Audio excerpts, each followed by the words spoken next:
Good day, students. Welcome to AOE 2601. Today we will cover topic 1. Please note, I will not cover the whole of topic 1. I will only look at key matters included in topic 1. Topic 1 consists of the auditor, assurance and non-assurance engagements, auditing postulates, the accounting profession, and the financial statement audit engagements. In this video, I'm only going to look at key concepts included in the auditor, assurance and non-assurance engagements, and the financial statement audit engagement. Let's start with the auditor. We need to ask the question, why is there a need for auditors? I highlighted 3 concepts there: the split between ownership and management, confidence in financial information, and accountability. But what does this mean? In the beginning, all businesses were owner-managed. You start up a business, you manage it, and all benefits come back to you. As businesses grew, more funds and capital was needed. So the people of the company looked at external parties to provide this finance. Now, it's not the owners anymore that manages the day-to-day activities of the company. And the owners expect the managers to report to them on a regular basis on how the owner's money is being managed. This has given rise to the need to appoint an independent person, which is now the auditor, to evaluate the financial reporting system introduced by management and form an opinion about the fairness of the management's presentation in the annual financial statements. So the people who own a business are not necessarily the managers.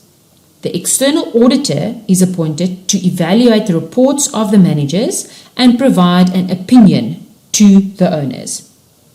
Auditors inspire confidence of the users by expressing opinions on whether the financial information produced by the business is reliable and credible.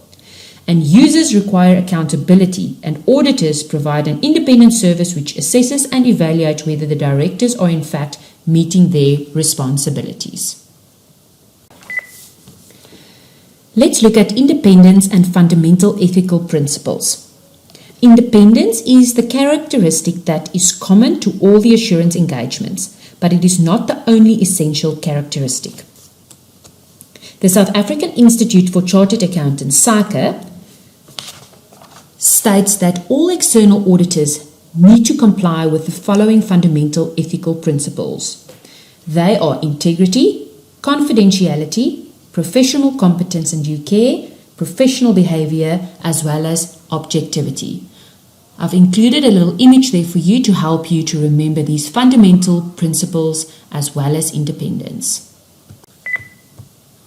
Next, we will look at assurance and non-assurance engagements. Engagements are split between assurance engagement and non-assurance engagements. Under assurance engagements, we get audit engagements, and then we get limited assurance or review engagements. An audit, you will get reasonable assurance from, never absolute or 100% assurance. This is due to inherent limitations of an audit. Inherent limitations of an audit include the nature of financial reporting. It means that there's always judgments by management in applying the requirements of the entity's applicable financial reporting. For example, they need to allow for credit losses. There's judgments included. So it's never an absolute 100% calculation. The nature of audit procedures. There's a possibility that management might not give us all the information we need. It might be intentional, it might be unintentional. There may be fraud involved, and an audit is also not an investigation. The timeliness of financial reporting and the balance between benefit and cost. If you want to go and test everything 100%, every transaction that happened throughout the year, you will be there for months. And a company cannot have auditors there for a month, and audit also it will cost a lot of money. Therefore, there's always the balance between benefit and cost, so you cannot go and test everything 100%. Other matters are related party relationships. There might be collusion between employees or by management, the occurrence of non-compliance with rules and regulation, as well as future events or conditions that may cause an entity to cease to continue as a going concern. All of these limitations is the reason for only reasonable assurance given in an audit engagement. On the other side, we have our non-assurance engagements. Under these are agreed upon procedures as well as compilation engagements, and there, of course, you get no assurance from those. The next part I want to look at is the public interest score. Why do we need a public interest score? The reason is because the Companies Act brought this method in to decide whether a company needs to have its financial statements audited or only independently reviewed. An audit is an insurance engagement, an audit one where you get a reasonable assurance, and an independent review engagement is also assurance engagement, but where the assurance is only moderate. So in Regulation 28 of the Companies Act, they gave us this method to calculate. So every company needs to calculate its public interest score every year, and that will establish whether an audit is needed or whether only an independent review is needed. A company will probably only want an independent review if it's a small company. It will cost a lot less because there's a lot of less procedures that need to happen. But all listed companies and publicly owned companies, they will all need to have an audit in any case.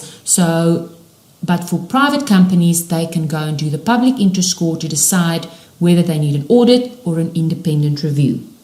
So the method to calculate includes 4 components. The number of points equal to the average number of employees that was employed during the year, 1 point for every 1 million or a portion thereof of turnover, 1 point for every 1 million or portion thereof third-party liabilities at year end, and 1 point for every individual who directly or indirectly has a beneficial interest in the shares of the company. Then you calculate your public interest score, and if you get a public interest score of below 100, then you only need an independent review. If your interest score is above 350, then you need an audit. If your public interest score is between 100 and 350, then you need to ask the question, is the financial statements being prepared internally by an employee of the company, or is it being prepared externally by an independent person?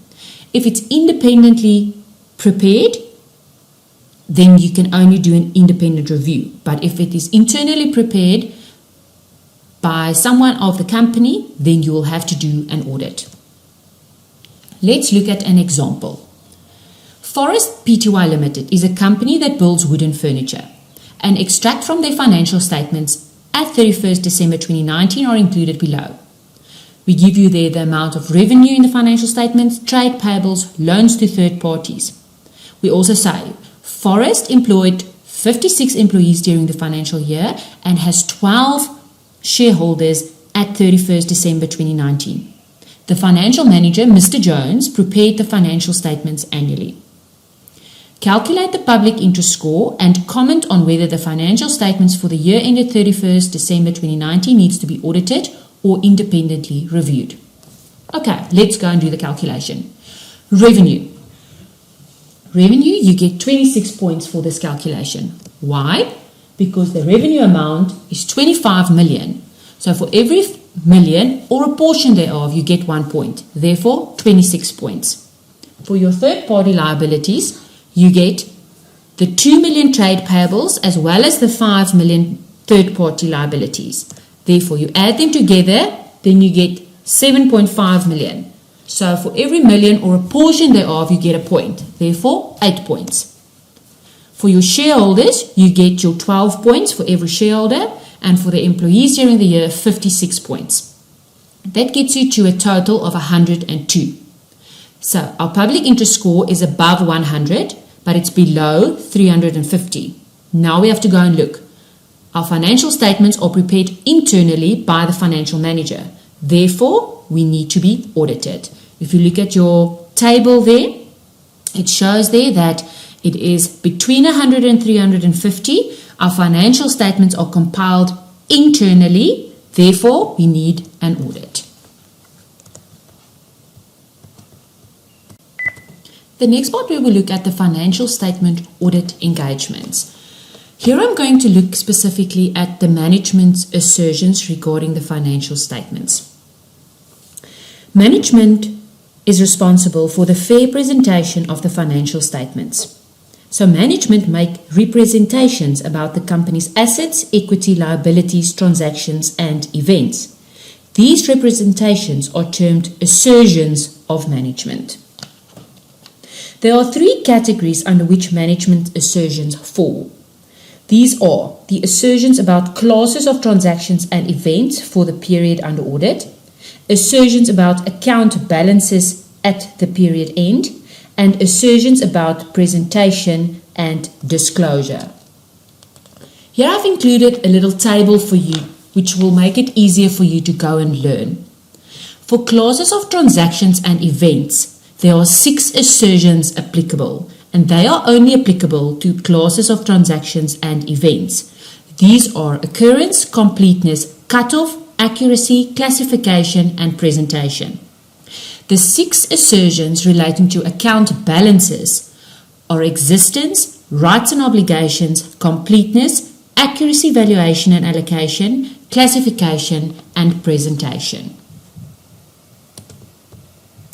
Let's do an example. The following is an extract from the financial statements of ABG Pty Limited for the year ended 31 March 2020. Trade receivables, salaries expense. The following is an extract from the trainee's working paper responsible for testing the salaries expense account. Valuation. Salaries are presented at the gross amount less deductions. Completeness. All salaries paid by the company in respect of the financial year are included in the amount. Obligation. The company has an obligation to pay the amount of 1.2 million rand. Question 1. List the management assertions that are applicable to the trade receivables balance. Explain whether you agree with the trainee auditor regarding the applicability of the mentioned assertions to salaries. And 3. List and describe 4 assertions pertaining to salaries not included in the trainee auditor's working paper. Let's look at question 1. Remember, trade receivables is an account balance. So, the 6 assertions relating to account balances are rights and obligations, existence, completeness, accuracy, valuation and allocation, classification, and presentation. Question 2. Regarding valuation, we do not agree, as valuation is an assertion relating to an account balance and salaries is a class of transaction. Completeness, agree. It means that all transactions that should have been recorded have been recorded.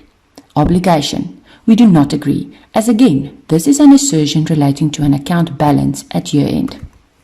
Question 3.